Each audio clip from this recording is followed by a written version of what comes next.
నమస్కారం. ఆంధ్రప్రదేశ్లో అంగన్వాడీల పరిస్థితి చూస్తే అసలు హృదయ విదారకంగా ఉంది. వాళ్ళ పరిస్థితి చాలా దారుణమైన స్థితికి చేరింది. జగన్మోహన్ రెడ్డి ప్రభుత్వం అంగన్వాడీల పట్ల అత్యంత కర్కశంగా వ్యవహరిస్తున్నది. వాళ్ళ మీద ఎస్మా ప్రయోగించింది. అత్యవసర సర్వీసుల కింద వాటన్నిటినీ పరిగణించి అంగన్వాడీల సేవలు అత్యవసర సర్వీసులా?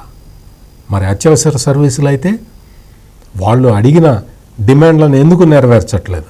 అన్ని డిమాండ్లు నెరవేర్చాం, ఒక జీతాల విషయం తప్ప అని చెప్తున్నారు. అసలు వాళ్ళు అడుగుతున్నదే జీతం పెంచమని. 11,500 వస్తున్నాయి, 24 గంటలు పనిచేయాల్సి వస్తున్నది. ఆ జీతాన్ని మాకు 26,000కి చేయండి అని చెప్పి వాళ్ళు అడుగుతున్నారు. ఆ డిమాండ్ను పక్కన పెట్టి ఆర్థికపరమైన అంశాలు కాకుండా మిగిలినవన్నీ తీరుస్తామని. మిగిలిన తీర్చేదే ఉంటుంది. ఎందుకు వాళ్ళు సమ్మె చేస్తున్నది? ఎందుకు? నెల రోజులు పైగా వాళ్ళు సమ్మె చేస్తూ ఉంటే ప్రభుత్వం నుంచి స్పందన లేదు, కనీసం స్పందన లేదు.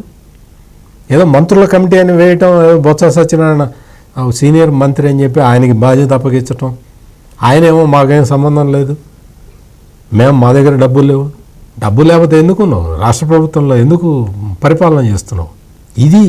ఇది చాలా బాధ్యత రహితంగా జగన్మోహన్ రెడ్డి ప్రభుత్వం వ్యవహరిస్తున్నది. అందుకనే అంగన్వాడీలు చాలా ఆగ్రహంతో ఉన్నారు. చలో విజయవాడ పిలుపునిస్తే పోలీసులు కర్రకు బోట్లతోటి తొక్కేస్తున్నారు. ఆడవాళ్ళు అనే కనికరం కూడా చూపించట్లేదు. ఏంటి ఇదే రాజ్యం? ఈ విధంగానా? సమ్మె చేస్తుంటే, ఎవరైనా సమ్మె చేస్తుంటే వాళ్ళతో చర్చలు జరపాలి, కార్మికుల డిమాండ్లను ఫుల్ఫిల్ చేయాలి. అంతేగాని పోలీసులతోటి ఉద్యమాన్ని అణిచివేయాలని చూస్తే ఏమవుతుంది? అణిచివేయగలుగుతారా? ఎంతమందిని తీసేయగలుగుతారు?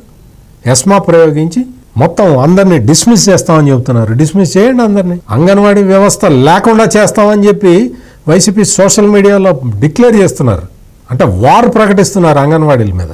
రాష్ట్ర ప్రభుత్వంలో పనిచేసే వాళ్ళ మీద యుద్ధం చేస్తుంది ఆ రాష్ట్ర ప్రభుత్వం. పార్టీ వైసీపీ సోషల్ మీడియాకి ఏం సంబంధం అండి? అధికార పార్టీలో ఉంటే బాధ్యతగా ఉండాలి, కానీ అంగన్వాడీ వ్యవస్థను రద్దు చేస్తున్నామని చెప్పి ప్రచారం చేస్తారు. అంగన్వాడీల డిమాండ్లని పరిష్కరించే నాథుడు లేడు, కానీ వాళ్ళని ఉద్యోగాల నుంచి తీసేయటం, ఎస్మా ప్రయోగించటం, ఇటువంటి కార్యక్రమాలన్నీ చేసి జగన్మోహన్ రెడ్డి ప్రభుత్వం మొత్తం తీవ్రమైన ప్రజా వ్యతిరేకతని మూటగట్టుకుంటున్నది. ఈ విధంగా అంగన్వాడీలు వాళ్ళు ఏదో ఆందోళన చేస్తున్నారు. ఆందోళన చేస్తుంటే ఆందోళన పరిష్కరిస్తావా లేదా చెప్పాలి, కానీ అంగన్వాడీలు మాకెందుకంటే వాళ్ళ ఓట్లు మాకు అక్కర్లేదని చెప్పి ప్రభుత్వ సలహాదారుడు సజ్జల రామకృష్ణారెడ్డి చెబుతున్నాడు. అంటే ప్రతిదీ ఓట్లతోటే లెక్క. అంటే నీకు ఓటు వేసేవాడి వైపు ఒక రకంగా, ఓటు వేయని వాడి పట్ల ఒక రకంగా ఉంటావా? ఆ విధంగా ప్రజాస్వామ్యంలో నడుస్తుందా? ప్రజాస్వామ్య విధానం అంటేనే అసలు ఆ స్ఫూర్తే తెలీదు. అంగన్వాడీలో ఓట్లు మాకు అక్కర్లేదు అని చెప్తున్నాడు సజ్జల రామకృష్ణారెడ్డి. అంగన్వాడీలో ఓట్లు అక్కర్లేదా? కావాలన్నా వేసే పరిస్థితి లేదు, అది వేరే విషయం.